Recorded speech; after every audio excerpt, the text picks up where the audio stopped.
자유시민연합이 본 세미나를 개최하는 목적은 내년 총선에서 국민의힘 후보로 촉진받고자 하는 분들을 초청하여 강의를 들음으로써 가장 뛰어난 후보가 어느 분인가 하는 것을 우리 시민단체에서 검증을 하여 올바른 아주 좋은 공천을 받게 하고자 하는 것이 목적입니다. 그러나 이 세미나에서 하는 강의가 사전선거운동으로 인정받아 선거법 위반으로 간주되어서는 안 되는 것입니다. 그래서 자신이 어디에 출마하겠다든지 자신을 지지할 것을 호소한다든지 하는 발언은 가급적 삼가해 주실 것을 부탁합니다. 또한 본 세미나에서 강의하시는 분은 꼭 출마를 하지 않더라도 시민단체를 비롯한 각 단체의 대표라든지 아니면 누구라도 시민들에게 자신의 의사를 발표하고 싶은 분은 자유롭게 강의를 하실 수가 있습니다. 다만 그 내용이 윤석열 정권의 성공에 반대되는 내용이라면 좀 곤란할 것 같습니다. 반드시 우리 자유시민연합의 목적에 맞는 윤석열 정권의 성공을 바라는 주제가 되어야 할 것이라고 각별히 당부를 좀 드리도록 하겠습니다. 그러면 먼저 부산 삼락회 회장이신 허성태 회장님을 모시고 격려사를 듣도록 하겠습니다. 허성태 회장님은 부산의 은퇴 선생님들의 모임인 부산 교육 삼락회 회장이시자 부산 국가원로회의의 회원이시면서 저희 자유시민연합의 국회의원 후보 추천위원으로 참여하고 계십니다. 허성태 회장님께 뜨거운 박수로 환영해 주시기 바랍니다.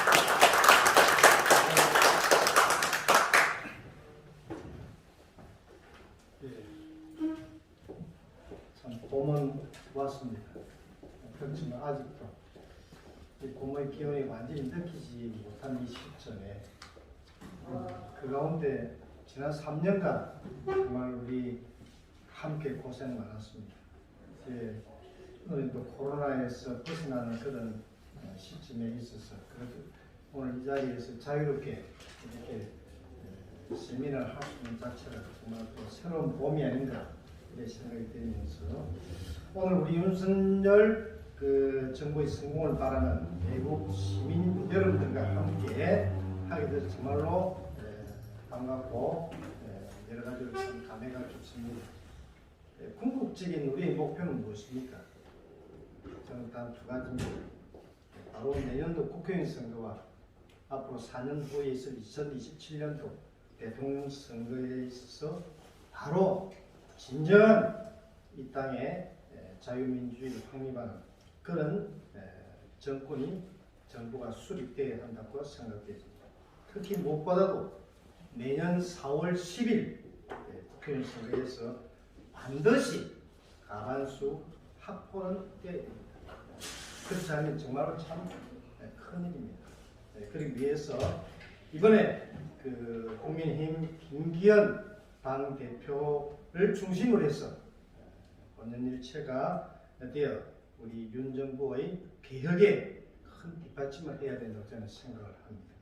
만약에 국민의힘이 우리에게 큰 신뢰를 국민들에게 주지 못한다면 우파 진영의 승리는 참말로 가져오기 어렵다고 생각하면서 그래서 저희들이 이 우파 시민단체 자유시민연합회를 중심으로 해서 오늘 같은 이 세미나를 마련했지 않냐 이런 생각을 들면서 국회의원 후보자를 우리가 추천하고 반드시 우리가 추천한 후보가 공천을 받아서 당선이 되도록 우리가 노력을 해야 할 몫이라 생각합니다.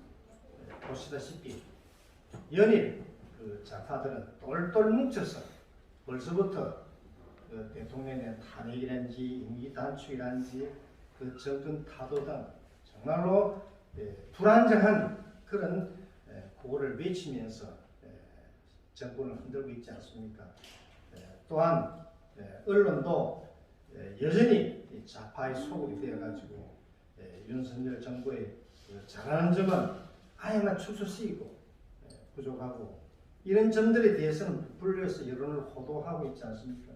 오늘 아침 뉴스를 접해보니까 그 일장기에 우리 그 윤 대통령이 격려하는 모습만 클로즈업 해가지고 이 가짜 뉴스를 KBS가 언택트로 보도하는 자체 정말 이거는 국익을 정말 국제적으로 까먹는 건 나라만 없습니다. 그 옆에 보면은 건공감이라는 그 우리 이 태극기 옆에 뿔은 것만 일부러 클로즈업 했더라고요. 그래서 건공감이 그 나오는데 그 어째 언론이 초등학생도 아닌 그런 수준에서 보도를 하느냐 정말 한심스럽습니다. 그래서 내년도 이와 같은 4월 10일 총선거에서 이기고 싶으면은 이제부터 정말로 새롭고 참신한 그런 인물들이 우리들이 많이 상향식 공천을 해서 당선되도록 우리들이 중심이 되어서 오늘 해야 하지 않겠냐 이런 생각을 듭니다.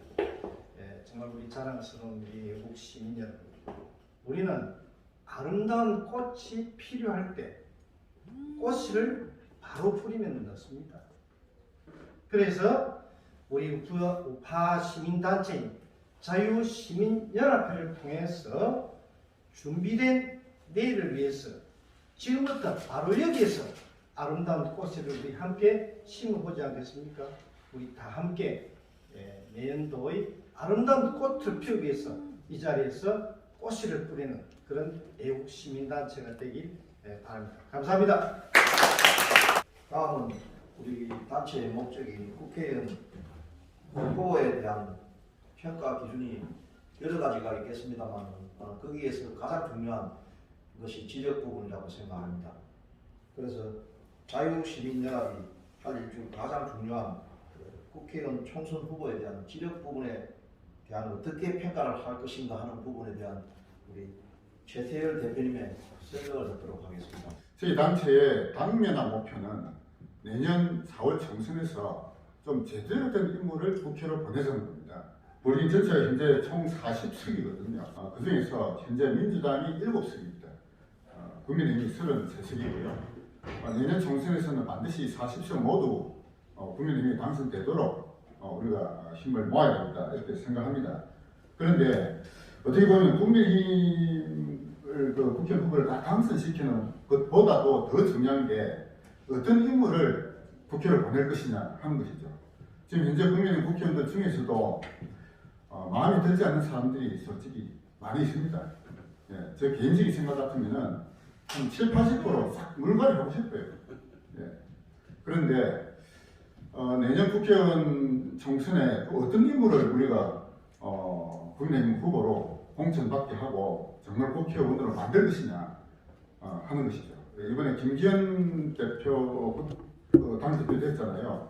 김기현 대표가 내세운 게 상향식 공천하겠다 이렇게 세웠습니다. 김기현 대표만이 아니고 모든 후보들이 다 그런 말을 합니다. 상향식 공천하겠다. 상향식 공천이 뭡니까? 우리 국민들이 지지하는 사람, 많이 지지하는 사람을 국회의원 후보로 공천하겠다. 다 말은 그렇게 하잖아요. 과연 실제로 그렇게 될 것이냐? 그것이 문제죠. 지금까지 국회의원이 되고자 하는 사람들은 우리 시민들의 지지를 받기보다는 당의 실세들에게 어떻게 하든지 줄을 다야 했던 것으로 우리는 그렇게 알고 있습니다. 뭐 우리가 눈으로 보진 않았지만은 그들 간에 밀실에서 어떤 일이 일어났는지 그냥 짐작만 할 뿐이죠. 혹자는 공천받는데 돈이 몇십억 들었다. 지금도 그렇게 하고 있다. 이런 얘기들을 하고 있지 않습니까? 국회의원 후보로 우리 앞에 내세운 인물 중에서 우리가 그 사람이 어떤 생각하고 있는지 제대로 알고 찍은 사람이 과연 누가 있습니까? 국회의원뿐만 아니라 지방선거는 더더욱 그렇습니다. 지방선거에 구청장, 시의원, 구의원 후보들 중에서 그 사람이 어떤 생각하고 있는지 우리가 제대로 듣고 뽑은 사람이 있습니까? 당만 보고 그냥 찍어 줘 왔던 것입니다. 앞으로도 계속 그렇게 할 거냐는 거죠. 이제는 정말로 우리 시민들이 평가하고 검증하고 제대로 된 인물들을 국회로 보내야 되겠다. 이번에 국회의원들만 그렇게 한다면 그 다음에 있을 지방선거에 나올 사람들은 당연히 그런 과정을 거치게 될 것입니다. 그 일을 누가 할 것이냐? 그 일을 저희 자유시민연합이 해내고자 합니다. 오늘 여기 오신 분들부터 해서 우리 시민들이 제대로 된 인물을 국회로 보내자 하는 것인데요. 그러면 보통 국회의원 후보들로 나선 사람들이 뭐 스펙이 아주 뭐 화려하잖아요. 뭐 박사, 뭐 고급 공무원, 뭐 여러 화려한데 그 사람들이 과연 우리들이 평가한 것을 인정할 것이냐 이거죠. 저는 그렇게 생각합니다. 우리 개개인은 물론 그 사람들보다는 못할지 모르죠. 그러나 우리는 축구를 보는 관중의 입장에서 우리가 축구는 잘 못하더라도 누가 잘하는지 정도는 우리가 알 수 있잖아요. 예, 그런 심판자 역할을 우리 시민들이 한번 맡아보자 이겁니다. 지난번 그 정의총회에서 제가 국민의힘 후보로 공천받고자 하는 사람들이 가져야 되는 자질 세 가지를 제가 말씀드렸습니다. 첫째가 지력입니다. 지력. 뭘 알아야 된다죠. 뭘 알아야 뭘 할 수 있죠. 지력이 가장 그 밑받침이 되어야 된다 이렇게 생각합니다. 두 번째는 전투력입니다. 전투력. 저희 좌파와 싸울 수 있는 맹렬한 전사로서의 자질이 있느냐. 지금 국민의 국회의원들 중에서 제대로 싸우지 않는 사람이 누가 있습니까? 오히려 민주당 좌파 쪽에는 잘못된 것이지만 그들은 싸울 줄 아는 사람들이 있잖아요. 근데 국민의힘 국회의원 중에 누가 싸울 줄 압니까? 제대로 싸울 줄 아는 사람을 국회로 보내서 이 좌파의 이념 전쟁에서 치열하게 싸우고 승리할 수 있는 그런 인물들을 우리는 국회로 보내야 되겠습니다. 그리고 마지막으로 조직력이 있어야 된다 이렇게 생각합니다. 자, 혼자 아무리 똑똑하고 잘나더라도 혼자서는 힘이 되지 않습니다. 지금 국회의원 선거구마다 보통 유권자가 한 15만 명에서 20만 명 정도 되잖아요. 근데 국회의원 출마하고자 하는 사람이 자기를 지지하는 사람이 100명도 안 된다? 그 정도의 조직력 가지고 저는 출마자격이 없다고 생각합니다. 적어도 국회의원 출마하려고 한다면 자기 선거구에서 자신을 적극적으로 지지하고 밀어준 사람이 적어도 1000명 이상은 되어야 그 지역에서 출마할 수 있는 최소한의 조건을 갖추었다. 저는 그렇게 생각합니다. 그래서 이런 지력과 전투력과 조직력 이 세 가지를 제대로 갖춘 인물들을 저희 시민들이 평가해가지고 그 평가 자료를 가지고 국민의힘 공천위원회에 제출을 하고자 합니다. 내년에 국민의힘 공천을 받고자 하는 사람들은 지금 물밑에서 아마 많이 움직이고 있을 거예요. 그들이 어디로 시선을 두고 있겠습니까? 다들 당대표나 청와대가 아니죠. 이제 대통령실이나 이런 쪽으로 뭔가 이 틀을 만들려고 아마 노력을 할 거예요. 지금까지는 그렇게 해왔다고 봅니다. 그러나 이제 우리 자유시민연합이 이런 시민들이 평가하고 제대로 검증하고 이런 기회를 만들 것이기 때문에 이제 차츰 알려지면은 이게 늦게 오면 늦게 올수록 오히려 손해다. 늦게 오면 손해다. 이런 거를 만들어 보고자 합니다. 국회의원을 평가하는 최초의 지표, 즉 지력에 대한 말씀을 좀 오늘은 드려보고자 합니다. 지력을 알아야 되는데 뭘 알아야 되느냐? 스펙을 보면은 그 사람이 어디 무슨 박사를 몇 개 받았고 뭐 했고 자기 분야에서는 나름대로 전문 지식을 가지고 있을지는 모릅니다만 적어도 국회의원으로서 정치인으로서 갖춰야 되는 기본적인 지력이 과연 뭐냐 이거죠. 저는 그 세 가지를 말씀드리고자 합니다. 첫째는 한국 근현대사에 대한 제대로 된 지식입니다. 한국 근현대사 이게 제대로 우리 역사를 좀 공부를 해보면은 너무너무 왜곡된 게 많습니다. 너무 왜곡된 게 많아요. 우리가 상식으로 알고 있다는 것들도 사실은 상식이 아니라 잘못된 것들이 굉장히 많습니다. 제가 다른 자리에서 몇 번 말씀드려보았습니다만 하나 예를 들어보면은 8월 15일을 광복절로 하잖아요. 자, 광복절이 1945년 해방이 된 광복절도 있고 1948년 8월 15일 건국이 된 광복절 두 가지가 있습니다. 우리가 기념한 광복절이 과연 어느 걸 기념하느냐? 해방이냐? 건국이냐?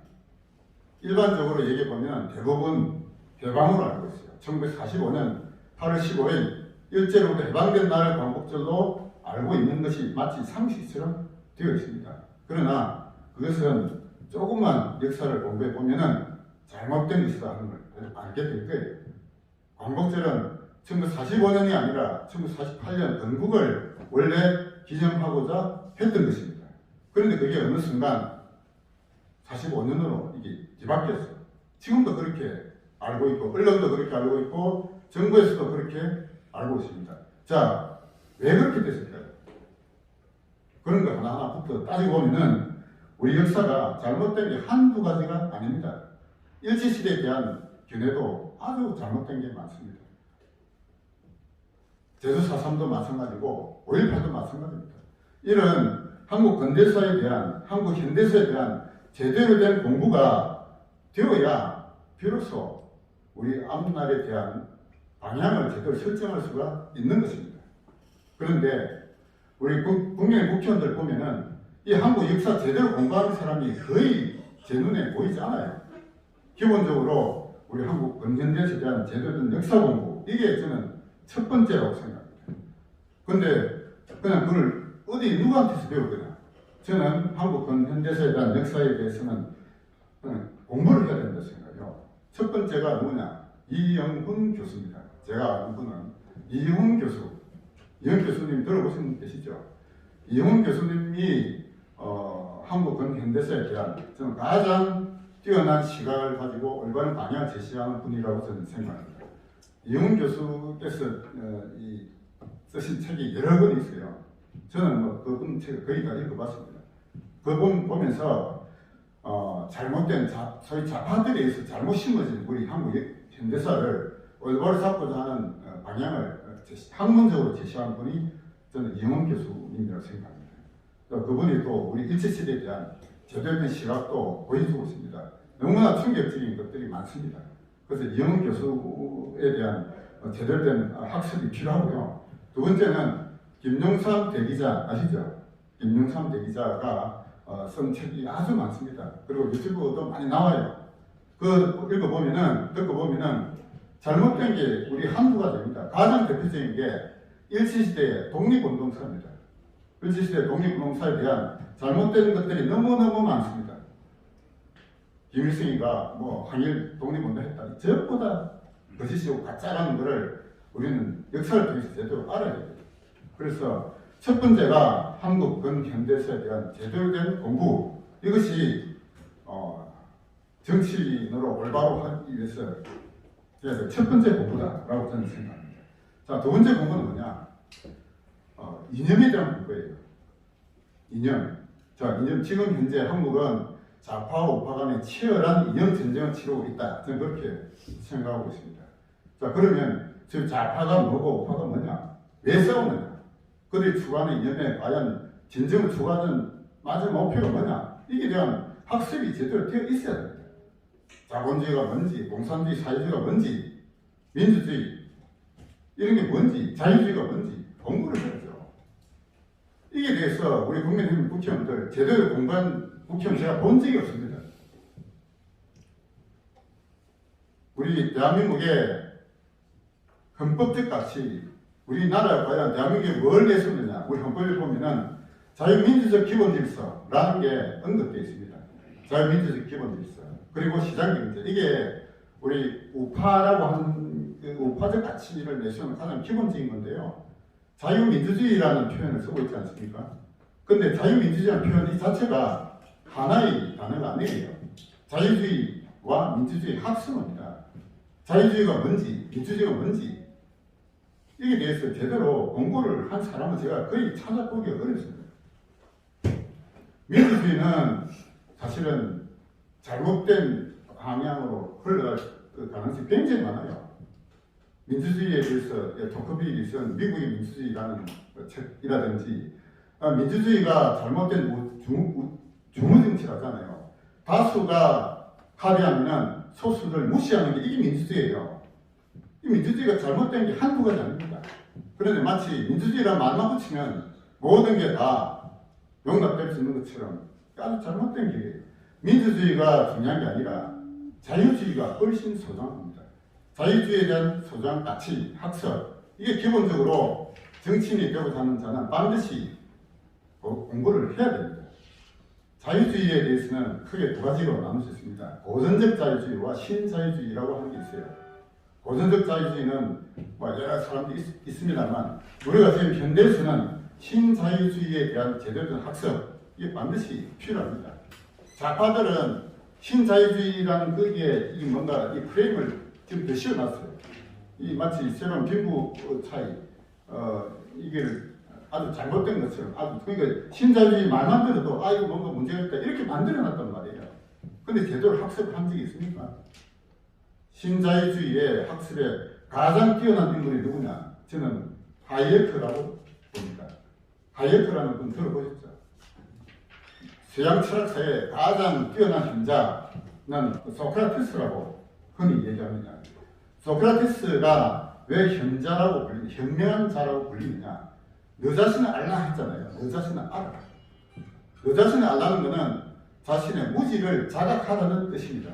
그게 서양 철학사에 가장 기본적으로 면면이 흘러내려온 아주 현명한 말이에요. 그런데 20세기에 그 말을 다시금 되풀이하면서 우리에게 가르쳐준 사람이 저는 하이에크라는 분이라고 생각해요.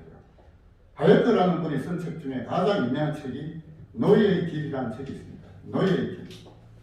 하이에크가 1944년도에 그 책을 쓰는데요. 하이에크가 쓴 책을 보면은 소위 극좌파와 극우파가 사실은 뿌리가 같다라고 되어 있습니다. 극좌파라고 하는 공산주의와 극우파라고 하는 파시즘이 사실은 뿌리가 같다 이거죠. 그것이 그 당시 영국의 그런 파시즘적인 어떤 가치관이 이렇게 팽배하는 걸 보고 경고를 한 책이 바로 노예의 길입니다.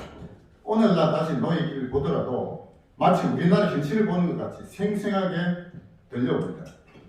저는 하이에크 책을 보면서 20세기 현자 소크라테스를 다시 보는 듯한 그런 느낌을 많이 받습니다. 너 자신의 무지를 자각하라는 거예요. 사회주의는 뭡니까? 계획 경제잖아요. 아무리 계획을 잘 세우고 하더라도 인간이 가지고 있는 지식에는 한계가 있다. 시장의 자생적 질서에 맡기라는 겁니다. 그걸 믿으라는 거죠. 그 하이에크의 그 말씀을 보고 들으면서 아 우리나라가 정말로 제대로 배워야겠다 이런 생각을 저는 많이 합니다. 그리고 그 다음에 프리드만이라는 분이 계세요. 우리 윤석열 대통령이 프리드만의 그 책을 인용을 자주 했습니다.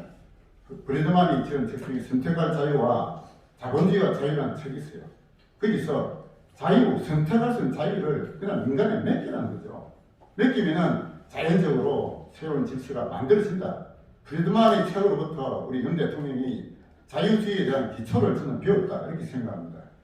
하이에크, 프리드만 그분들의 책을 직접 바로 보기는 상당히 좀 어렵습니다. 저도 노예의 길을 이제 3번째 읽고 있는데요. 볼 때마다 깊이 있는 생각을 하지 않으면 책을 해석하기가 쉽지 않습니다. 그래서 그분들의 사상을 우리 국민들에게 가장 쉽게 전달해 주는 분들이 계세요. 그분이 누구냐? 한국의 대표적인 자유주의자, 자유주의 철학자, 자유주의 사상가 누구냐? 저는 민경국 교수라고 생각합니다. 민경국 교수라는 분이 자유주의에 대한 책을 쓴 걸 보면은 정말 저는 가슴이 떨려요. 그분이 우리나라 헌법에 대한 현재 문제점과 우리 헌법이 어떻게 변화해야 되는가, 법 질서가 어떻게 바뀌어야 되는가 이런 기본적인 사상들이 그 책에 가득 실려가 있습니다. 그런데 그런 공부를 우리 정치인들, 국민의 그 국회의원들이 과연 한 사람이 누가 있느냐? 제 눈에 제대로 공부한 사람이 눈에 안 보여요. 그래서 이런 제가 지금 얘기하는 지력의 2번째가 그런 이념에 대한 공부입니다. 그리고 마지막 3번째 지력은 자기가 하고 있는 전문 분야에 대한 개혁 방안에 대한 어떤 자기 확신이 있어야 됩니다. 자기가 어떤 분야 있잖아요. 저는 뭐 노동법을 전공하고 있습니다만 노동법도 이게 뭐 잘못된 게 한두 가지 아니에요. 온갖 쓰레기법이 너무너무 많습니다. 노동법뿐만 아니라 다른 분야에서도 뭔가 바꿔야 될 게 한두 가지 아니에요. 국회는 법을 만드는 게 아니고 앞으로의 국회는 법을 없애는 그런 쪽으로 가야 됩니다. 그런데 법을 만드는 게 훨씬 쉬워요. 없애기가 너무너무 어렵습니다. 왜? 한번 만들어진 법은 그 법에 의해서 이익을 보는 집단이 반드시 있기 때문입니다. 그런 이익을 보는 집단의 저항에 부닥치고 그 저항을 물리치고 법을 제대로 고치고 만들어 가려면 제대로 된 학습이 필요한 거예요. 그런 인물들이 국회로 가야 된다. 저는 그렇게 생각합니다. 그래서 우리 개개인은 물론 그 국회의원 후보만큼 뛰어나지 못하지만 우리가 그런 사람들이 어떤 정도의 지력을 가지고 있는지 평가할 수 있는 정도의 눈은 우리는 가지고 있다 그렇게 생각하거든요. 그래서 우리 국회의원 후보들이 제대로 된 지력을 갖추는 것 저는 굉장히 중요하다고 보고요. 그것이 기초가 되어야 제대로 된 전투력도 나오고 조직력도 나온다 이렇게 생각합니다. 특히 나이가 들면 들수록 우리가 학습을 하지 않으면 안 됩니다. 소크라테스나 하예크나 누구나 그분들이 하는 얘기가 뭐냐? 너 자신의 무지를 인정하라는 얘기예요. 근데 한번 국회의원이 되고 뭐 장관 되고 높은 자리 가면은 무지를 인정 안 하려고 그래요. 너무너무 건방지고 오만스럽습니다. 국회의원 되고 나면은 어깨에 무슨 뭐 힘이 바짝 들어가지고 우리 시민들 보기를 아주 막 발꼬리 떼치는 얘기예요. 그런 인물이 돼서는 안 되죠. 오히려 우리 시민들이 국회의원 후보를 제대로 평가하고 그들을 점수화해가지고 우리가 인사고과자가 한번 되어보자겠죠. 우리가 매긴 인사고과의 자료를 국민의힘의 공천위원회에 제출하고 그걸 공천에 반영하게끔 할 생각 이상 마치겠습니다. 태율 대표님의 국회의원이 가져야 할 지식, 지력 세 가지 부분에 대해서 정리를 잘 하셔갖고 아주 쉽게 설명을 잘 해주셨습니다. 참고로 제가 하나 말씀을 드리면 작년 9월 21일부터 작년 12월 7일까지 부산에서 이승만 학당 16기가 강좌가 개설되었었습니다. 총 12강의 강의를 해서 이영훈 교수님이 6강을 하시고 김용삼 대기자가 3강을 하시고 이승만 학당의 주익종 교수라고 그 교수가 있습니다. 그분이 3강을 하셔갖고 총 한 30여 분이 참석하셔갖고 12강을 무사히 마치고 12월 7일 날 수료식을 마쳤습니다. 수료식에는 제1본국 그 영사 대리로 요코사와 요시나카 영사가 참석해가지고 축하를 해주었고 교수진 전원이 참석하였고 잘 마쳤습니다. 그런 강좌가 있으면은 아까 최 대표님하고 저하고 미리 좀 교분이 좀 있었으면 홍보를 좀 해서 많은 분들이 참석하셔갖고 참여하셔갖고 강의를 들으셨으면 하는 생각을 했습니다. 안병길 의원이 특별히 이승만 학당에 관심을 가지고 격려를 많이 해줬습니다. 그래서 저에게 예산을 가지고 이승만 학당을 할 수 있는 방법을 한번 검토를 해보라 하는 부탁까지 저한테 할 정도로 안병길 의원이 그 이승만 학당에 관심을 가지고 있었다는 사실을 여러분들께 참고사항으로 말씀드리도록 하겠습니다. 자유청년연맹의 박봉철 회장을 연단으로 모시도록 하겠습니다. 박봉철 자유청년연맹 회장은 부산의 청년운동 및 그 향후 활동 방향에 대해서 주제로 발표하실 건데 지금까지 부산에서 청년운동을 열심히 해왔습니다.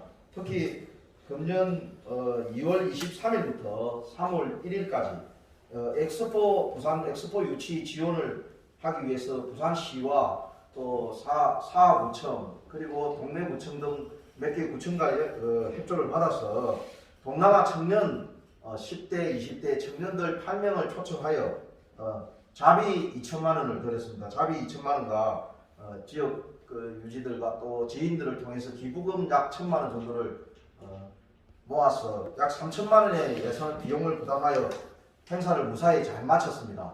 행사를 잘 마치고 그 청년들이 돌아가서 그쪽 지역의 유지들을 자제인 걸로 알고 있습니다. 그 명부는 자유청년연맹에서 갖고 있습니다. 그 팩스를 나중에 만들어서 아마 보도자료로 제출할 예정입니다. 그래서 그 사람들이 어떤 도움이 될지는 모를지라도 부산 엑스포 유치를 위해서 상당히 노력하고 있는 부분을 제가 설명을 좀 드렸습니다.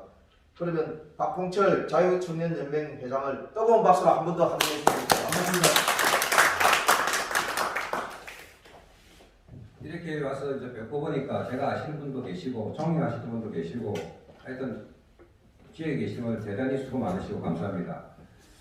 제가 자유청년연맹이라고 우리가 만들고 시작한 지는 해수는 한 6년이 되는데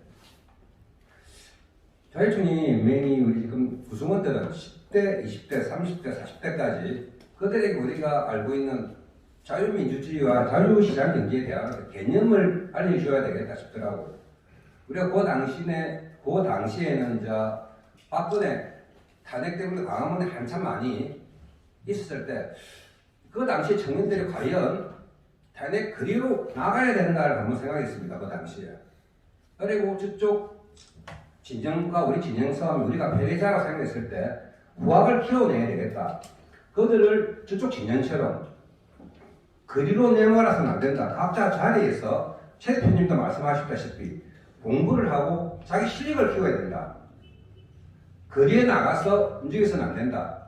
저는 그렇게 생각합니다. 전국에 전라도, 경상도, 강원도 다니면서 저와 뜻이 통하는 동지가 있다면 찾아가서 우리가 이렇게 가야 된다. 술 마시고 운전거나 한풀이라든가 그래서는 의미가 없다. 각자 자기의 실력을 키우자.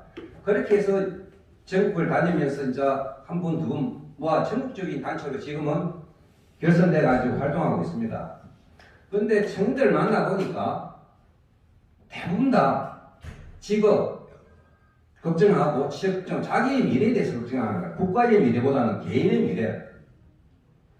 그런데 우리 아이도 말 안 듣는데 남의 새끼를 뜻대로 안 되지 않습니까? 10명 모아놓으면 아무 도망가 기호하면 살아남거든요. 내가 공부해라가 중요한 게 와서 자기도 즐거워야 되니까. 온나 삼겹살 먹자 좋게 우리 아이들 보시듯이 삼겹살 먹이고 10명 중에 오면 우리가 정성문 쪽에 대표님도 우리 단체에 장학단장으로 계시는데 이제 사비를 들여갖고 대학생들 오면 10만원, 5만원 자유바 도서 지원비라고 줍니다. 10만원, 20만 그러면 그 애들 그 달콤하게 오기는 오는데 와서 보면 자기 또래 집단이 없으니까 또 빠져가고 계속 그렇게 지금 6년 동안 보다 보니까 그래도 이제 어느 정도 이제 차근이 됐는데 그리고 그들에게도 우리가 필요하게 보면 사회단체 좌우 관계없이 사회단체 활동에 참여하는 친구들이 거의 없더라고. 그래서 몇 명 모아놓고 보통 우리가 강의를 매달 하는 편인데 20명, 30명씩 됩니다.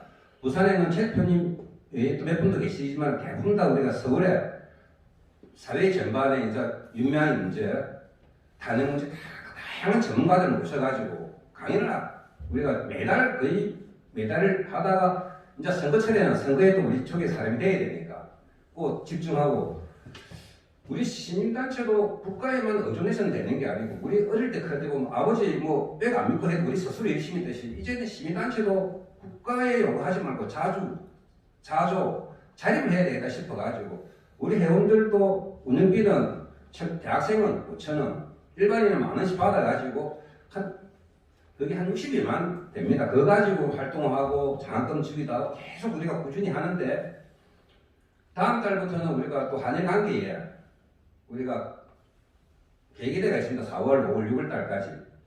그러면 이제 프라모 이탈에서 대학생들이 먼저 이래 그전 알았으면 선생님들도 모셨을 텐데 청년들은 깊이보다는 그런 게 있다 맞으면 고 사는 거라 예를 들면 왜 반일인가 그냥 남이 반일을 하니까 따라 안 하면 자기도 외톨이가 되니까 친일도 말 못하고 그런 친구들이 많은 거라 외톨이가 싫었어. 그냥 친구 따라 안 나가듯이 그러지 말고 친구 따라 우리 쪽에 올 수도 있고 우리 따라 이 분위기를 만들어줘야 되겠다 싶은 생각에서 계속 끊임없이 그런 친구들하고 친구 따라 안 나가기 계속 하는데 지금은 어느 정도 우리가 조금 보편화되기보다 우리 단체도 처음에는 아무것도 없었기 때문에 젊은이들이 와도 이 단체하고 같이 가도 되겠다는 의심도 들기도 하고 그러면서 각 진영에 딱 보면 우리 단체도 이제 지금쯤에는 우리 단체 내에서 선발해가지고 시의원도 구의원도 국회의원도 만들자 싶었는데 지금은 우리 단체 내에 구청장, 시의원, 구의원 어느 정도 라인은 갖고 있습니다. 전국적으로 서울 쪽에도 있고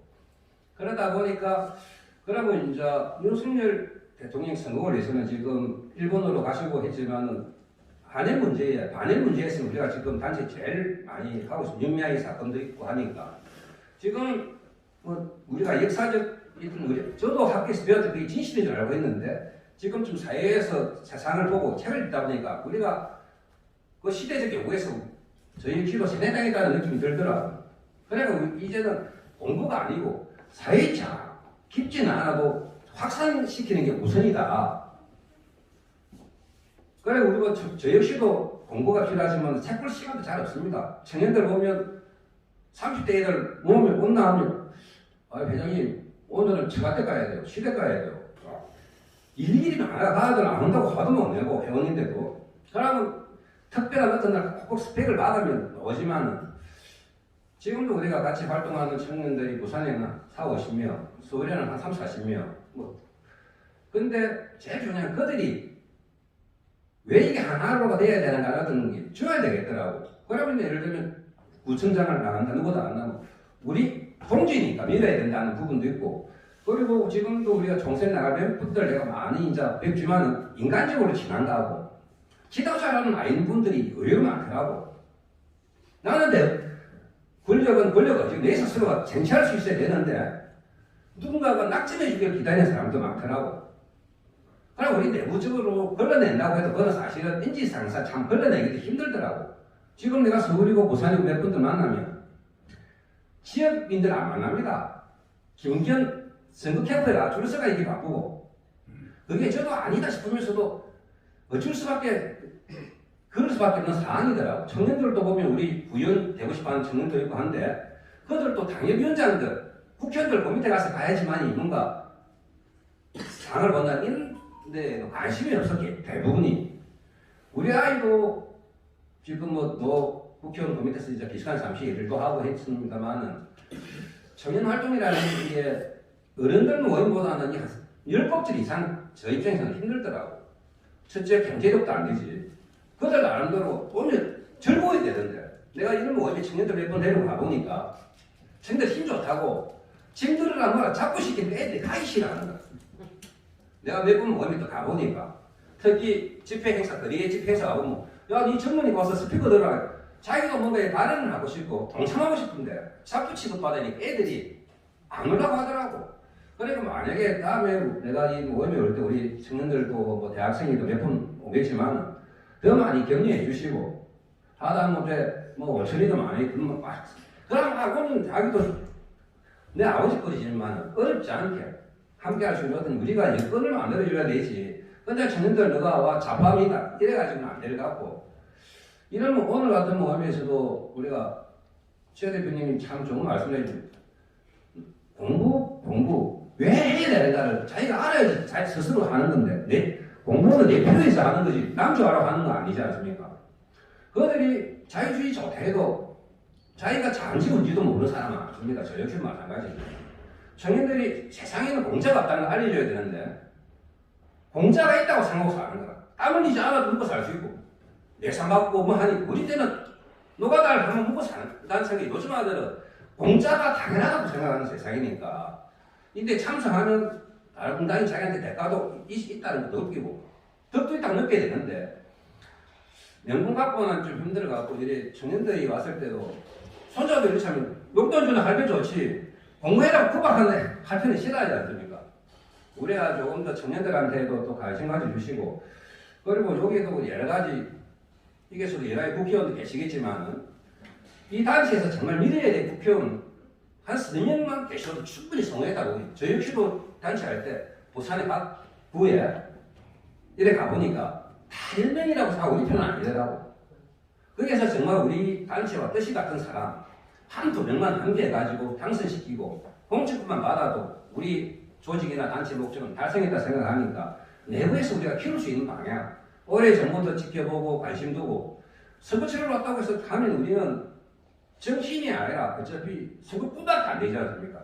지금부터 이 안에서도 내부에 키우고 자제분이 누가 있으면 야 얘를 관심 없어도 너는 지도자가 되어야 된다면서 바둑거리에서 글로 올라갈 수 있으면 좋겠다 싶고, 우리 단체에서도 지금 한 서너 분 전국적으로 한 서너 분을 배출이라든가 내놓고 있습니다. 그분들이 내가 우리 단체 아무 힘이 있어도 해줄 수 있는 영향이 없지. 투표 보내면 이런 행성에 결국은 낙점은 실제는 어떤 중앙에서 제일 현실적으로 행사하니까 김기현 책이든 어디든 이 동지가 김기현의 당대표 당선이든 윤석열 성공을 위해서 이만큼 노력했다는 것은 함께 있어줘야지만 그들도 인정을 받기 때문에 우리가 해줄 수 있는 일은 그가 영향을 뵐 수 있게끔 우리가 토양을 깔아주는 거지 어떻게 영향력을 행사가 안 되지 않습니까? 그러니까 우리도 우리 자체에서 할 수 있는 영향을 또 키우고, 다음에는 이게 우리가 뜻은 좋아도 동지들 있지 않습니까? 친구들. 우리 단체도 처음에 친구 한 명 있으면 다 친구들이 데리고 와. 소장 잘못할 때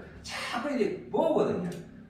자꾸 좀 더 우리 많은 사람들이 함께 할 수 있게끔 관심 가져주시고, 노력해 주시면 우리나라가 좋아지지 않겠나 싶기도 하고, 나도 이 단체를 결성하면서 느낀 건데, 이 단체가 내다면 우리 단체가 추구하는 이 가치와 생을 가진 후계자를 있으면 좋겠다 싶다고. 단체를 설립하면서 저는 후계자를 찾기 시작했거든요. 우리 단체 보수가 무너진 것도 어찌보면 후계자 양성에 부족이 있다고 봅니다. 결혼하고 동시에 아이를 낳듯이 결국은 우리 삶에 후계자를 놓지 않으면 그 조직이든 가정이든 다 무너지지 않습니까? 지금도 여기 계시면서도 이 단체가 자유시민연합도 마찬가지고 자유청년도 마찬가지고 이걸 이끌어갈 후계자가 누군지를 자꾸 옆에 찾아가야 되거든요. 찾지 않으면 급한 김에 땡긴 게 나중에는 문제가 일으키더라고요. 항상 여기에 계신 분들도 지금 옆에 세월이 가시고 가면 앞에 계신 이 자리에 내가 사라지고 누군가 이 자리에 앉아 있어야지 이게 유지되지 않겠습니까? 항상 내 다음에 할 사람이 누군지를 찾아봐 주시고 내 아니면 안 된다는 생각을 버리시고 항상 내 다음에 누군가를 찾아봐 주시고 그분한테 격려와 능력 주시면 감사하겠습니다. 저희 여기서 설명하겠습니다. 저도 같이 이제 우리 박봉철 회장하고 활동을 하면서 20대, 30대들하고 같이 다니는 여기 어르신들이 계시지만은 젊은 사람들을 안 옵니다. 안 오는 이유는 재미가 없습니다. 일 시키고 심부름 시키고 연락 취급하고 어떤 개인의 어떤 주체성을 가질 수 있는 자아를 가질 수 있는 그런 자격을 주지를 않습니다. 어이 자식 같은 놈이 네가 이걸 해야지. 대부분 분위기가 그렇거든요. 그렇기 때문에 20대 아이들이 오질 않습니다. 가급적 20대 아이들이 만약에 참석하게 되면 마이크를 먼저 잡고 자기들이 겪고 있는 경험을 어른들한테 얘기해서 요즘 아이들이 이런 생활을 하고 있습니다. 이런 생각을 하고 있습니다 하는 것을 좀 어른들도 좀 배우셔갖고 현실에 맞게끔 우리가 아이들을 가르쳐서 그 아이들이 전사가 돼서 전투력이 있게끔 만들어주는 것이 필요하지 않을까 그렇게 생각합니다. 다음은 두 번째 강연자로 홀리파워 운동의 현황 및 향후 활동 방향이라는 주제를 가지고 최성림 홀리파워 공동대표를 모시고 강연을 듣도록 하겠습니다. 최성림 대표님은 기독교가 한국 사회에서 제대로 된 시대적 소명을 다해야 한다는 신념으로 홀리파워라는 단체를 만들어 지금까지 몇 년 동안 이 일의 모임을 가져왔습니다. 연단으로 모시겠습니다.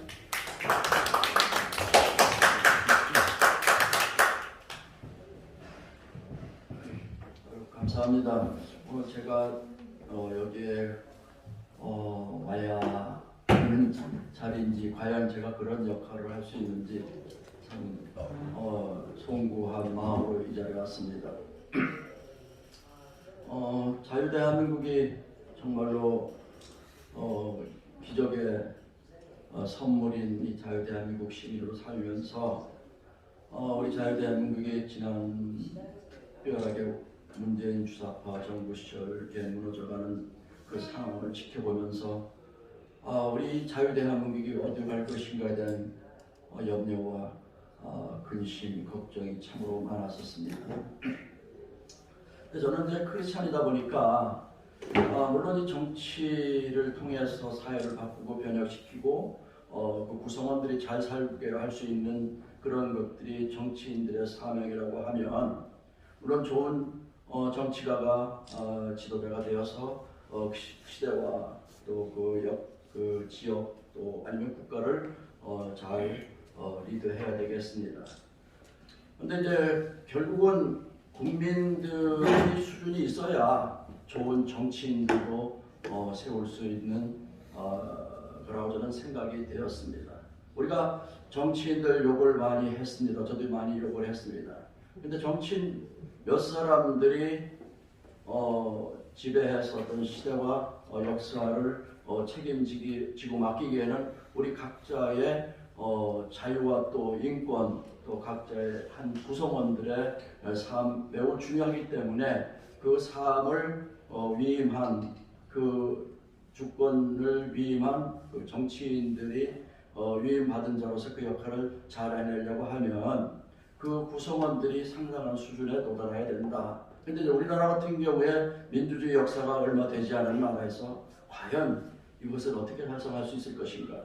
물론 이제 문재인 정부 시절에 이제 정광훈 목사님께서 이제 강화문 운동을 펼치셔서 이 문재인 주사파들의 그 맹렬한 대한민국 무너뜨리는 그러한 상황을 맞섰던 분이 정광훈 목사님입니다. 근데 저는 이제 그 운동에 참여하면서 이제 그 서울에 매주 차를 인솔해 가는 역할을 했었지요. 물론 그 이전부터 저는 이제 대한민국 근현대사를 조금 알았기 때문에 이 대한민국이 만들어진 역사, 아까 뭐 해방과 독립, 건국 그런 것까지 개념 정리를 해주셨는데 어떻든 저는 이 대한민국이 세워지는 그 과정 가운데 기적적인 상황들이 저는 크리스찬이기 때문에 하나님의 섭리가 아니면 성사될 수 없는 일들이 너무나 연속해서 많이 일어났었습니다. 그렇기 때문에 저는 이 대한민국이 하나님께서 세워주셨다라고 믿고 이 하나님께서 세워주신 이 대한민국을 유산으로 받은 우리들은 어떻게 이 대한민국을 지켜낼 것인가라는 그 문제가 저한테 중요한 문제로 세대되었어요. 그래서 항상 중요한 날, 혹시 여러분들이 그 개인 사업을 살면서 뭐 기념일로 생각하는 중요한 날짜가 있을 겁니다. 저는 대한민국 시민으로서 국민으로서 8.15 그 건국절을 굉장히 중요한 날짜로 생각합니다. 저희 아버지 돌아가신 날보다 제가 결혼할 보다 제 생일보다 더 중요하게 생각하는 것이 건국절입니다. 그래서 저는 개인적으로 그렇습니다. 어떻든 어떤 날을 기념일로 생각하느냐 그것도 매우 중요할 것 같습니다. 또 어떤 가치로 살아가느냐, 어떤 가치의 공동체냐. 그런데 이 대한민국을 기적으로 어쨌든 선물 받았다고 생각하는 사람인데 목사들과 크리스찬들은 도대체 이 대한민국이 어떻게 세워지고 어떻게 만들어진 그 역사에 대해서 깊은 인식을 가지고 있지도 않았고 그런 역사가 만들어지는 과정에 공헌했던 분들에 대한 감사함도 크지 않았었습니다. 저는 그걸 참 의아하게 생각했어요. 그래서 3.1절, 강복절, 6.15, 6월 6일 현충일, 6.25 여러 그런 모든 날들마다 각 교회에서 어떤 설교를 하나 이 날짜를 크리스찬인들에게는 어떻게 전하고 있는가 그런 걸 매우 주시해서 봤었습니다. 그런데 유감스럽게도 그런 그 날짜 특별한 기념일에 대해서 역사적으로 설명해서 자기들 구성원인 교인들에게 교육시키는 그러한 교회가 많지 않았습니다.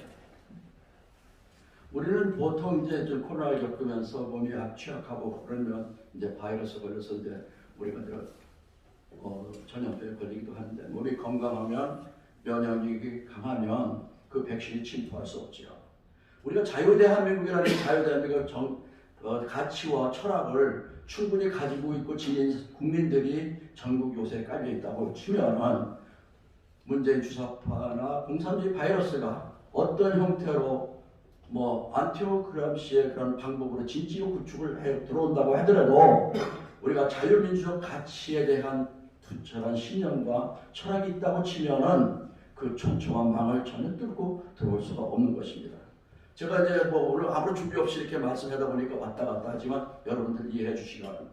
대한민국은 그동안에 우리는 이렇게 70년 만에 건국 70년 만에 이렇게 엄청난 부를 누리고 번영을 누리고 살고 있는데 이 역사가 이루어져 온 과정에 대해서 구성원인 국민과 또 자녀들과 아닌 그 교인들에게 이러한 교육을 시키지 않은 그러한 지도자들의 책임이 매우 크다고 생각합니다. 그래서 아까 다시 광화문 현장으로 돌아가면서 그러나 광화문 세력은 그 세력에 약간의 배타성이 있어서 이게 자꾸 확산이 되질 않는 거예요. 그래서 이제 홀리파워는 저를 이제 만들게 된 동기가 수영로교회는 교인이거든요. 한 주에 보통 예배 인원이 3만 명 정도 돼요. 우리 정강 목사님이 그렇게 전국적인 인사라고 하더라도 부산 와서 강연회 하면은 백수코 빌려가야 그 오디토리움에 한 4천 명 모이면 가득입니다. 어쩌면 그것도 못 먹을 수 있어요. 근데 우리는 주일날 몇만 명을 마주할 수 있는 그런 공간이에요. 그래서 이제 거기를 교인들을 바꾸면은 이게 교육이 되겠다. 그런 생각을 했어요. 그런데 교회를 지도하고 있는 담임 목사 강에는 전혀 그런 역사 의식이 없었어요.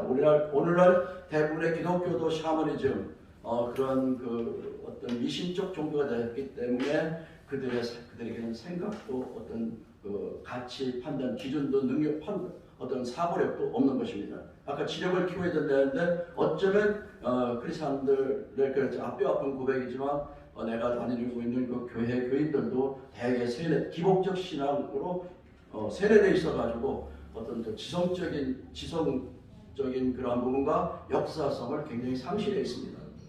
그래 어떻든 간에 저는 이런 교회를 바꾸면 또 교회가 건강해지고 교인 건강한 크리스찬이 만들어지면 건강한 시민이 양성이 되면 자유 대한민국이 지켜질 수 있다고 생각해서 홀리파워를 만든 것입니다.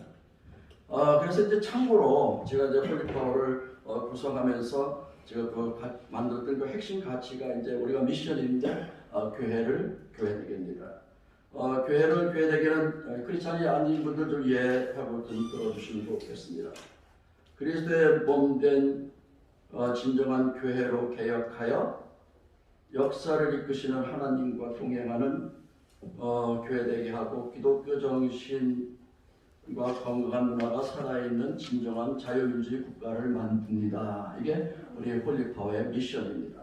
또 비전은 뭐냐 하면 영성과 지성을 겸비한 성도, 시대를 이끌어가는 교회, 또 그리스도의 통치가 가정과 사회 전반에 미치는 대한민국입니다. 그리고 코어 밸류 핵심 가치는 선 착하다, 의롭다, 진실하답니다. 이러한 이제 우리의 핵심 어떤 그 미션, 비전, 그 코어 밸류 가지고 지금까지 이제 홀리파워가 2019년 11월 20일부터 어제 목요일까지 160일차를 기도회를 했습니다. 이제 희망이 보이기 시작합니다. 저는 이제 옛날에 조직끼리 싸울 때 그 보스끼리 싸움부터 이기면 진영을 차지하잖아요. 진지를 구축할 때 진지 구축이 어려우면 이렇게 보스를 무너뜨리면은 바로 내가 그 전체 영역의 보스가 되는 겁니다. 저기 이스라엘 전쟁사에도 다윗이 골리앗을 무너뜨려서 한 방에 그 블레셋과의 전쟁을 이긴 적이 있습니다. 오늘 우리나라 종교계를 차지하고 있는 교회 전체 형편이 한 사람 한 사람 이 세뇌된 교인들을 깨우는 굉장히 힘듭니다. 그래서 종교적 권위와 어떤 그 부여된 힘을 가지고 위에서부터 가르쳐 나가는 그러한 현장이 교회가 될 수 있기 때문에 저는 홀리파워 운동을 하고 있는 것입니다. 그래 지금은 이제 홀리파워 이 운동을 통해서 아까 이제 우리 박봉철 회장도 저하고 평소 알고 지내는 사이지만 청년을 일으키자, 대학생들을 일으키자 이렇게 해가지고 저희도 또 바른청년연합을 세워서 지금 이제 양정에서 매주 월요일날 한 몇십 명씩 또 모이고 있는데 지난주에 월요일날 그 정치, 사법, 행정 쪽에 전문가인 변호사들, 행정부 합격한 사람을 불러놓고 청년이 가져야 될 비전에 대해서도 얘기했습니다. 놀라운 그리고 엑설런트한 그런 청년들이 모여 있습니다. 김성진 교수 거기 한번 와서 보더니 이제 대한민국 살았습니다 그러더라고요.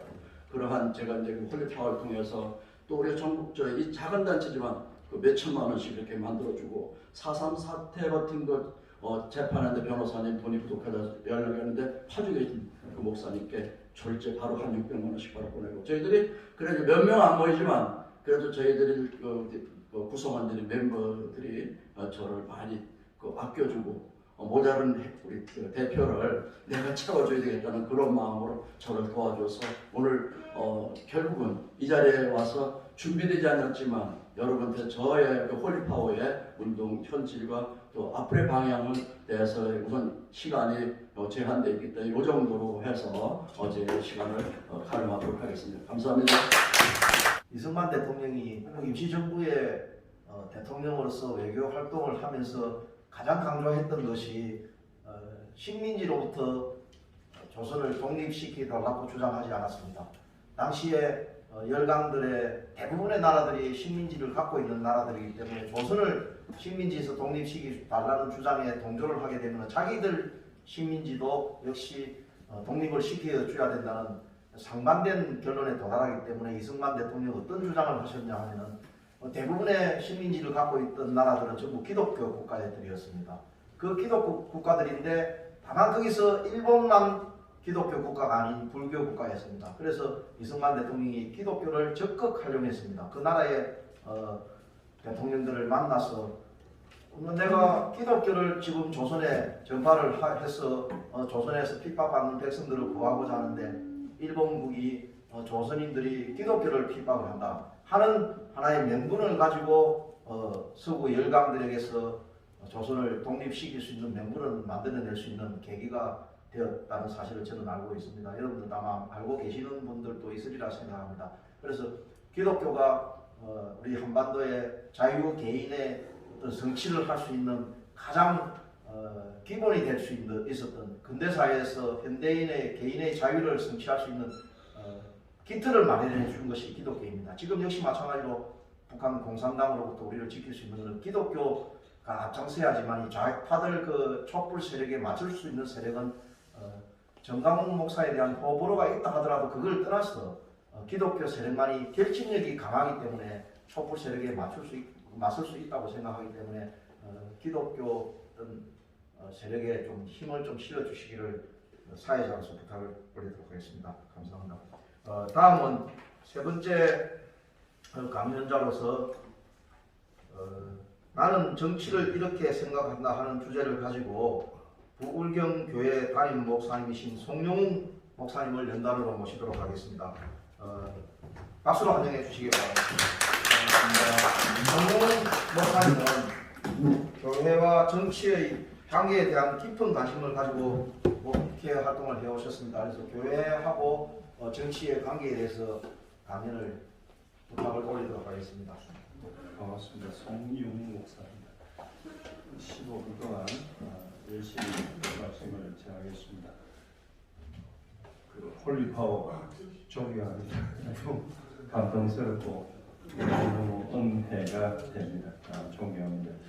나는 정치를 이렇게 생각합니다. 저는 목사가 된 지가 보니까 33년째 됩니다. 물론 그 사이에 여러 가지 부침도 많이 있었습니다. 러시아 가서 오래 살기도 했고요.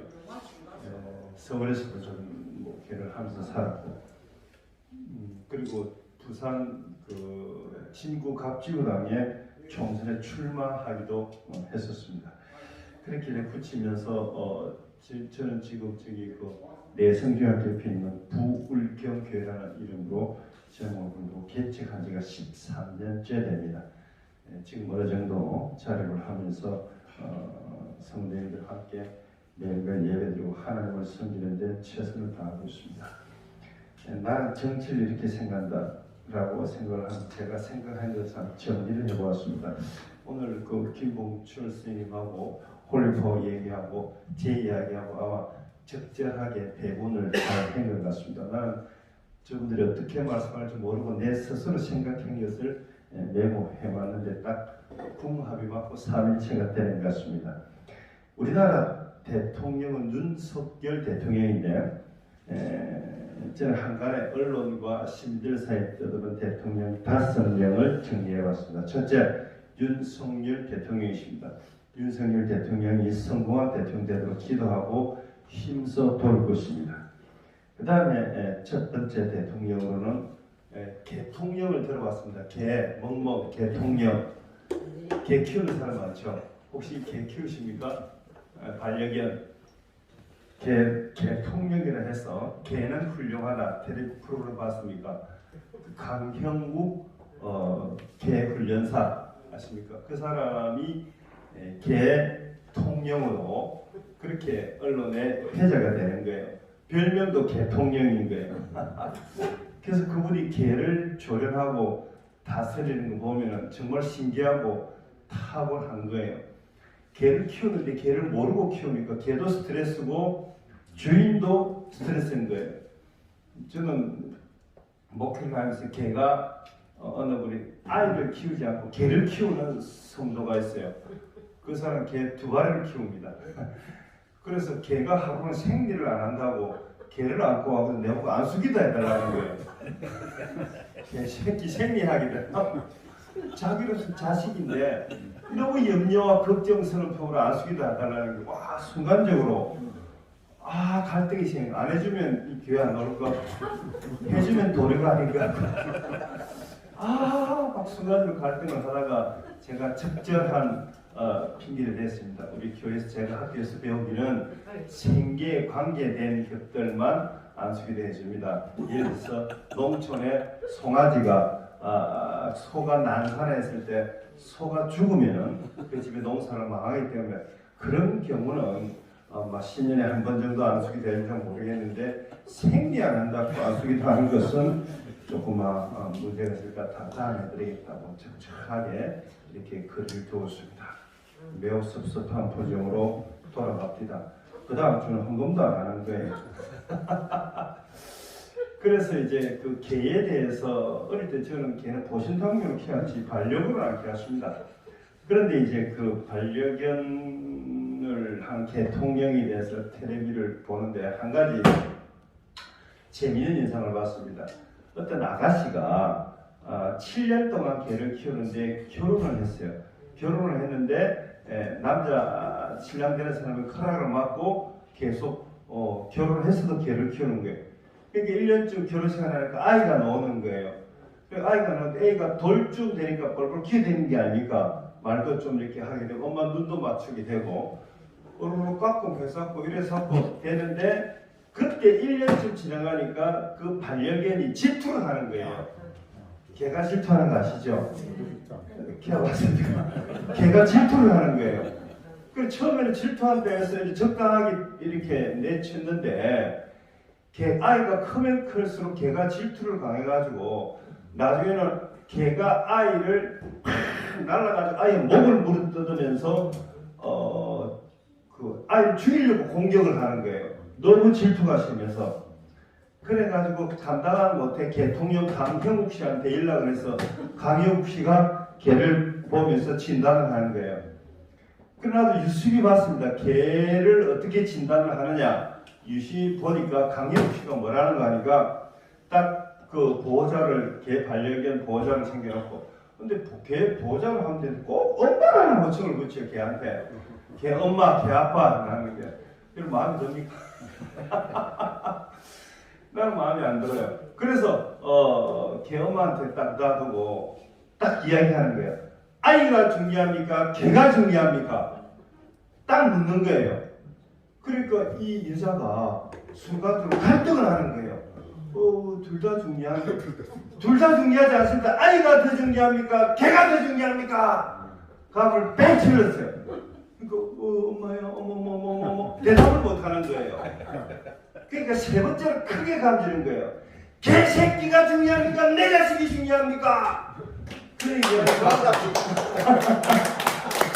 이 여자가 이러면서 우리 아이가 중요하죠. 이러면서 아주 그 죽어하는 소리 얘기하는 게 약하게. 그럴 때 아이가 중요하면은 개를 파양하세요. 깜짝 놀라는 거예요. 어떻게 7년 동안 8년 동안 데리고 있었는데 그래도 중요한 이 개는 훈련이 안 됩니다. 질투 때문에. 그렇기 때문에 아이가 중요하면은 개를 내보내서 파양하세요. 이렇게 그 개통령이 진단을 내리는 거예요. 와, 내가 그 프로그램을 보고 어제 낮에 딱 일어나서 박수를 쳤어요. 진짜 대통령이다. 이 사람 정말 훌륭한 개를 키우는 사람이구나. 그렇게 판단을 했습니다. 두 번째 어린이 대통령이 있습니다. 어린이 대통령 오원영 박사 아십니까? 무슨 호텔이 신라호텔 이구진 사장이 오원영 박사 콘서트에 안 빠지고 참석한답니다. 그래서 우리 중산층 이사들이 아주 열심히 참석하고 오원영 박사 11분 상담에 300만 원입니다. 적게 잡아서 어린이 대통령 오원영 박사가 어린이들의 갖가지 그 이상한 행태를 하잖아요. 밥을 안 먹는다든지 뭐 자기 머리를 뜯는다든지 희한한 어린이 행태를 다 관찰을 하면서 그 원인과 진단을 내어놓습니다. 이렇게 했을 때 많은 사람들이 공감도 하고 울기도 하고 하면서 아이의 인간성을 회복시키는 텔레비를 본 적이 있습니다. 또 한 명의 대통령이 있습니다. 한벌리 대통령 압니까? 한벌리 한문철 변호사 그 블랙박스 새로운 교통 문화를 새롭게 만들어가요. 새롭게 만들어가는 거예요. 그러니까 그 종합보험을 가입을 하면요, 부합을 하면은 사람이 죽어도 구속이 안 되는 경우가 90%랍니다. 왜 그런가? 1970년대 그 법을 만들면서 자동차 문화를 활성화하기 위해서 그렇게 1970년대 후반에 그 법을 만들었답니다. 자동차 문화를 활성하게 만들기 위해서 그걸 만들었는데 오늘날 자동차가 이렇게 많은 상황에서는 법이 개정돼야 되고 자동차보다 인도보다 차도가 우선시되고 사람보다 차가 우선시되고 이런 법률 문화는 개선이 돼야 되지 않느냐.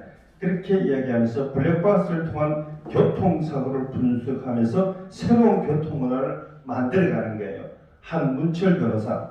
이 사람 갖다가 새로운 블랙박스 한분리 대통령이라고 그렇게 부릅니다. 또 한 사람 대통령이 있습니다. 맛집 대통령. 누구지 아십니까? 백종원 셰프. 충청부터 충주에 그 백종원 셰프 음식점이 이렇게 해서 4군데가 들었었어요. 4군데는 것은 그 음식을 맛보기 위해서 평소에 시장이 하루에 찾는 사람이 1000명이 넘지 않는데 요즘은 하루에 찾는 사람이 10,000명이 넘고 주말에는 30,000명이 넘어서 주차할 공간이 없다고 하는 게 도시가 뒤집어져 버렸습니다. 그래서 이 맛집 맛문화를 새롭게 만들어서 대한민국 음식 문화를 바꿔가는 맛집 대통령.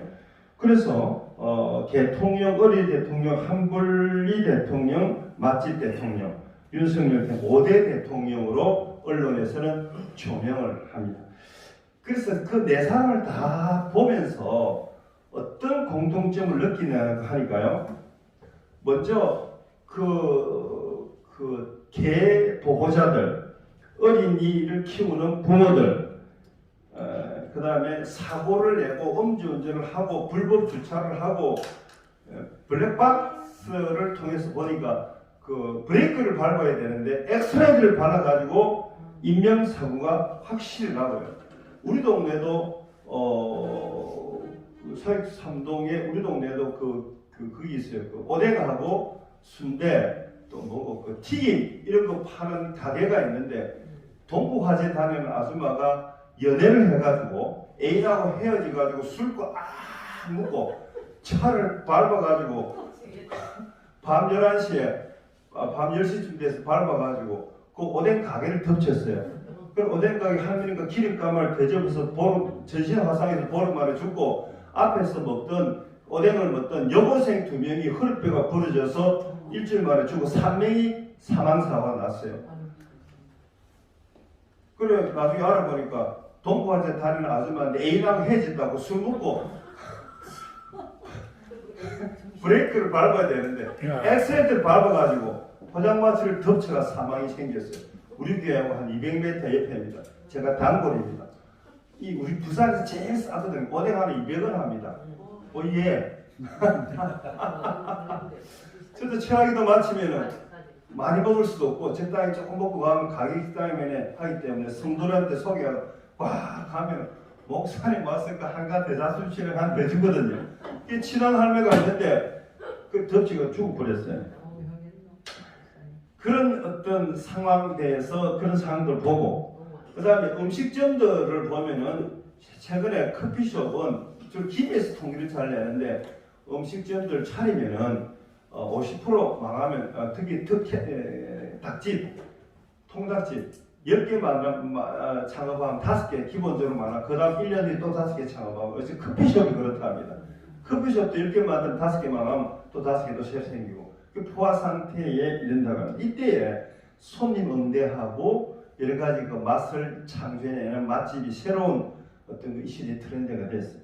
그걸 보면서 맛집 주인, 교통사고를 내는 그 운전사, 그리고 아이를 이해 못하면서 아이를 키우는 사람, 개도 모르면서 개를 키우는 사람, 이런 보호자들을 보면서, 이런 사람들을 보면서 답답한 마음이 생겼어요. 답답하다. 아이를 왜 저렇게 할까? 아이를 왜 저렇게 두드리 팰까?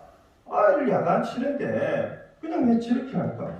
왜 엑셀레이터를 밟지 말고 왜 브레이크를 밟아야 되는데 엑셀을 밟을까? 지도 죽고 남도 죽일까? 이런 답답한 마음이 확 생겼어요. 그러니까 세상은 원래 그렇다라고 방치를 해도 되지만 그래도 사고가 나고 사람이 죽고 그 기름 가마를 던지면 전신 화상을 입고 사망사고 하지 않습니까? 성실한 사람들이.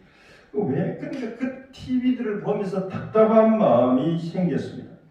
그런데 이렇게 5명의 대통령들이 해결을 하나하나 대안을 만들어가는 걸 보고 참으로 감사하다 느꼈습니다. 그래서 결론은 그렇게 하는 사람들이 미성숙한 거예요. 우리 정치권이나 시민대표를 보더라도 자기 자신의 이익을 극대화시키는 사람들이 있습니다. 저는 동래구 기독교연합회 총무를 5년 동안 하고 있어요. 회장은 1년대로 바뀌지만 총무는 안 바뀌었습니다. 그래서 5년 동안 실무를 하고 있으면서 국회의원들과 간담회, 구청장의 간담회 등을 하고 있는데 동래구 국회의원은 존재감이 제로입니다. 누군지 크게 얘기할까요? 그 사람입니까? 그런 모양이에요. 존재감 제로입니다. 제로. 존재감은 둘째고 억지로 만나가지고 활동을 하세요. 하니까 하는 말이 목사님들 모아놓고 하면 목사님 나는 게으릅니다. 이래 얘기하는 거예요. 그러니까 목사님들이 게으르면 말라고 피어나노. 그래 얘기하니까 하고 나가는 거예요. 내 지역구 동래구가 그래가 되겠는가 하는 답답한 마음이 생겼습니다. 그래서 얘기를 하고 시의원들하고 이야기를 하고 또 얘기를 했는데 사람 다 이익인 존재지만 자기의 이익에 있어 지나치게 극대화된다. 두 번째, 시민단체나 그런 사람들 보니까 심리적 구조 보니까 사춘기 청소년이 홧김에 싸우고 가출하는 이런 청소년들이 있습니다. 꼭 시민단체 리더들 중에 그런 사람 꼭 있습니다. 사춘기 반대가 사춘기 아닙니까? 갱년기 때 스트레스 받아가 지맘대로 행동하는 거. 그 사람의 그런 인격이 나타나는 사람이 있다 없다? 있다. 얼마큼 있다? 많다. 억수로 많다. 억수로 많다. 억수로 많다. 기자도 있고 이 사람도 많고. 뭐 문제 하나 요만큼 문제 있으면은요 10% 문제 있으면 한 7, 80% 약간 이래 문제를 제기하면 안 됩니까? 근데 10% 문제 있는데 화는 100% 내면서 잡아 죽이려나 하고 막 목숨 걸고 싸우는 거예요. 맞습니까? 그래서 시민운동을 스트레스 해소용을 하는 거예요.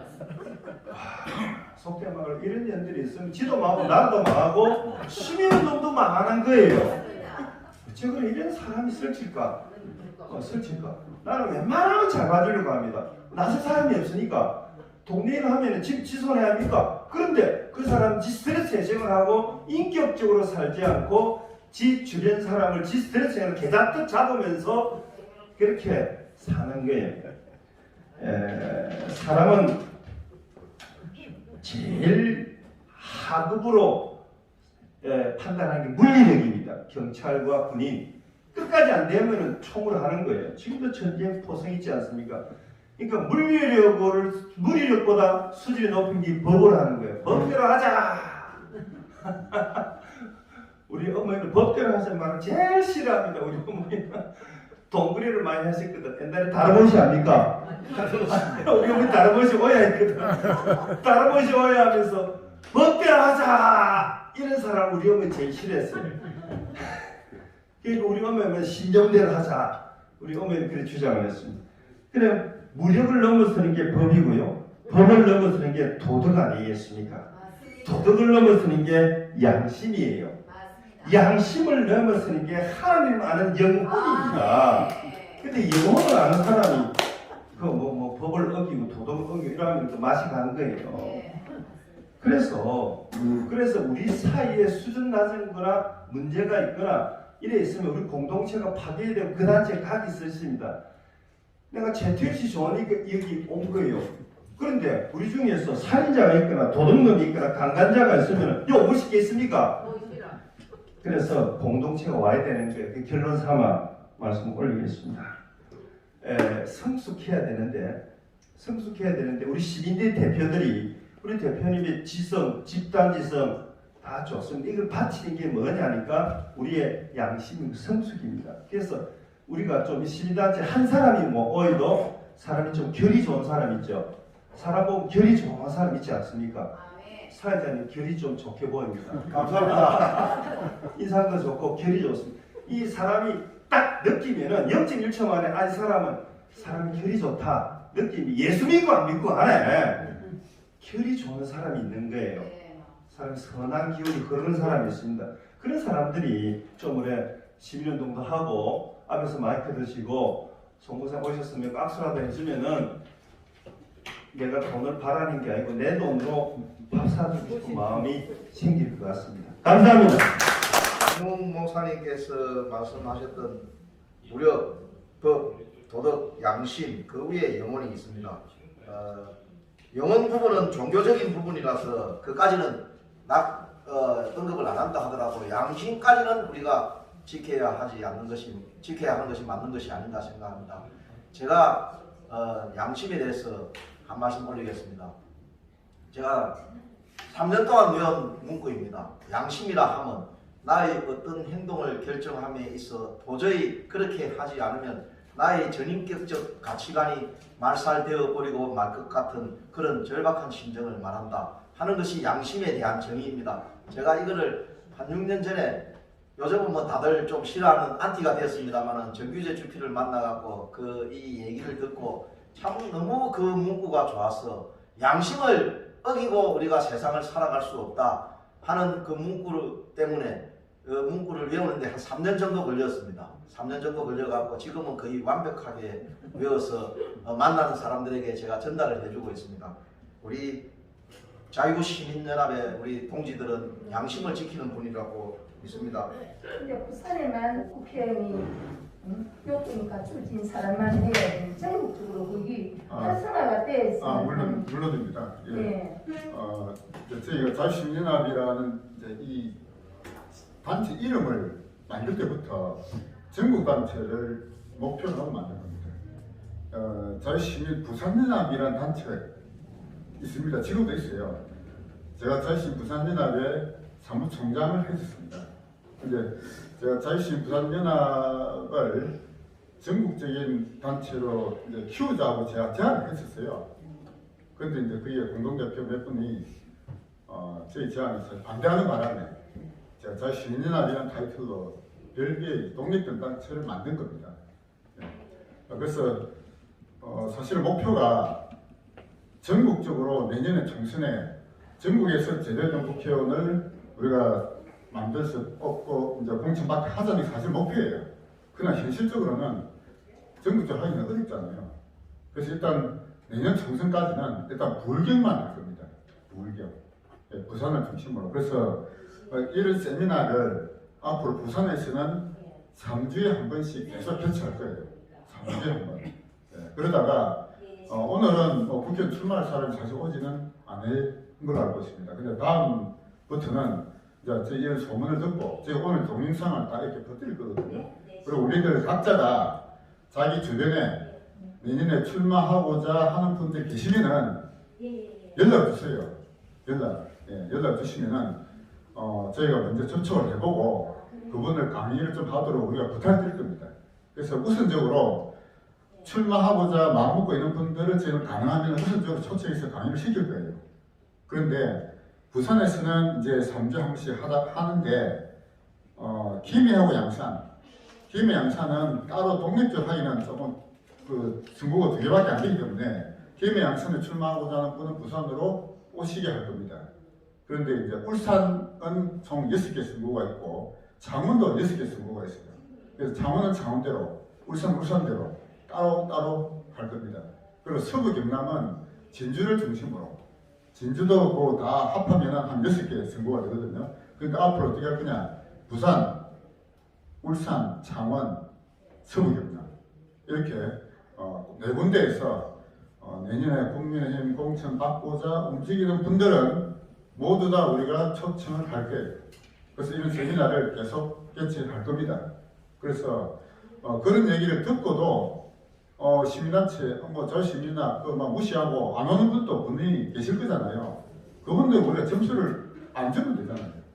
결국은 여기에 어느 선거구에 남은 한두 사람들 오기 시작하면은 지금 벌써 우리가 접촉하고 오기로 약속한 분이 몇 분 계세요. 그리고 그분들이 이게 가입하고 저희는 처음에 강의를 맺을 때는 우리 자유시민연합에 가입하지 않아도 일단 한 번의 기회는 다 드릴 겁니다. 그런데 두 번째부터는 저희 자유시민연합에 정회원으로 가입하셔야 계속 기회를 드릴 거예요. 그래서 그분들이 여기 와서 자기를 지지하는 분들을 회원으로 가입시키고 그렇게 만들어가면서 그분들이 점수를 아까 제가 우리 그 국회의원 평가하는데 첫 번째 지력, 두 번째 전투력, 세 번째 조직력이라고 했잖아요. 조직력의 평가는 우리 단체에 자기들 지지자를 준 회원으로 가입시키는 숫자를 가지고 평가할 겁니다. 그렇게 하면서 부산을 중심으로 부울경 전체 지역에서 그렇게 만든 평가 자료를 국민의힘의 공천위원회에 제출할 거예요. 다 객관적 데이터를 다 첨부해서 제출할 겁니다. 우리가 어떤 한 특정한 사람을 지지하는 단체는 아니에요. 여기서 이제 출마하고 공천 받고자 하는 분은 누구라도 기회는 다 오픈되어 있습니다. 근데 우리 대다수 분들이 싫어하는 사람 있잖아요. 누군지 뭐 말씀 안 해도 알 거예요. 우리 대부분 사람들이 싫어하고 윤석열 정권의 성공이 오히려 방해가 되는 사람은 저희가 초청을 하지 않을 거예요. 그러지 않은 분들은 누구라도 초청합니다. 특히 신인들 위주로. 기왕에 우리가 이미 알려져 있는 분들보다는 이제 새로 정치인이 되고자 하는 새로운 분들을 기존의 선거법에는 신인들이 당선되기가 너무너무 어렵습니다. 제가 선거법을 좀 저 나름대로 봤는데요. 이거 완전히 기득권 보호하는 지금 그런 법으로 되어 있어요. 그래서 이 선거법도 막 뜯어고쳐야 할 게 많습니다. 많으나 그러니까 새로운 신임진 인사가 국회의원으로 정치인 할 기회가 거의 없어요. 다 막혀 있어요. 그러니까 결국 뒤에서 줄을 따가지고 돈을 주든지 뭐 연주를 주든지 이렇게 해야 공천 받을 수 있었는데 우리가 이 시민단체 열린 공간에 신인들 오라 이거죠. 이거 자기의 실력을 이제 노출시키다. 그렇게 할 거니까 지금 방금 질문에 대한 답은 일단 우리가 전국적으로 하는 거는 이번 총선은 이제 하기 어렵다. 이번 총선까지는 부울경만 할 거다. 그 부울경에서 총 40개 선거구에 우리가 평가하고 점수를 잘 내고 그중에 1위로 우리가 제시한 사람들이 내년에 국회의원 공천 받는다면 당원 40명 중에 전 20명 정도가라도 우리를 통해서 공천 받는다면 그것만 해도 어마어마한 선거혁명이 될 수 있을 것이다 봅니다. 예. 가장 좋은 아닌데 우리 조선말로 단디하는데 가장 좋은 안은 맞아요. 저도 그래서 최대표 하는 일에 제일 처음에 회원을 가입하고 열심히 지금도 참여하면서 지난번에는 못 왔는데 오늘 이렇게 이제 일부러 촬영 도구까지 만들어가지고 저거는 부산에 있는 환이라는 친구인데 배워가지고 지금 맨날 울산을 부르기 힘들어서 제가 직접 배워가지고 하고 있는데 제 관심사는 약간 방향이 다르지만 같이 한번 고민해봤으면 하는 것이 뭔가 하면은 우리가 시민운동으로 하고 있는 이런 방향은 좋은데 실제의 성과라든지 내용은 결과를 분석해보면 어느 정도 한계가 있고 생각보다는 상당히 못 미칠 가능성이 있지만은 그래도 시민운동으로서 상당히 가열차게 할 수 있는 안 중에 하나는 저는 현대중공업에서 한 2,000개라는 소그룹을 평가하고 관리하는 일을 하고 한 10만 명을 교육한 기업의 교육 훈련 전문가인데 예를 들면은 잘못된 공천이라든지 어떤 과정을 통해서 국회의원이 당선됐음에도 불구하고 그 당선된 국회의원을 우리가 어쩌라 저쩌라 할 수는 없는 상황이 있지만은 그때도 우리가 하는 일 중에 끝까지 가열차게 좌파 못지않게 해야 될 일은 늘 일어나는 일들에 대해서 뭡니까 감시하는 역할, 채찍하는 역할이 필요하다. 바꿔 말하자면 곽상도 50억 사건이 터졌을 때 저 같은 사람은 울산의 국회의원 보수 하나, 보수 5명, 좌파 하나인데 적각 단다 아침에 빨리 그 새끼 잘라라. 그거 안 자르면 나중에 무슨 때 바가지 쓸 거나라고 제가 문자를 넣었는데 그 다음 날에 지금 이제 박성민 이번에 그분이 목소리를 내면서 그분을 자른 일에 앞장서기 시작했습니다. 그 외에도 울산에서는 송병기라고 하는 전 함행 사건의 무시장 나 친구를 저희들은 아예 시청에서 이 기자회견 자체를 좌파정부 때는 열어주지 않으니까 이제 기자회견 자체를 거부하는 거예요. 바로 기자들을 방법 중에 하나는 검찰청에 앞에 몇 명 불러서 그 자리에서 기자회견을 하고 그 고발장 내용은 우리 같은 범시민은 미약하지만은 좀 더 들어가면 아주 유능한 최고의 대한민국 법률 전문가들이 만드는 고발장이에요. 검사들이 보고도 놀래버립니다. 고발한 결과 그런 결국은 구속되고 고통을 겪고 있는 거예요. 그런 것처럼 앞으로도 계속 일어나는 일들에 대해서 이양이 잘못됐다. 국회의원 당선되었을 때 보고만 있을 게 아니고 자판들처럼 가열차게 매일매일 아침마다 우리가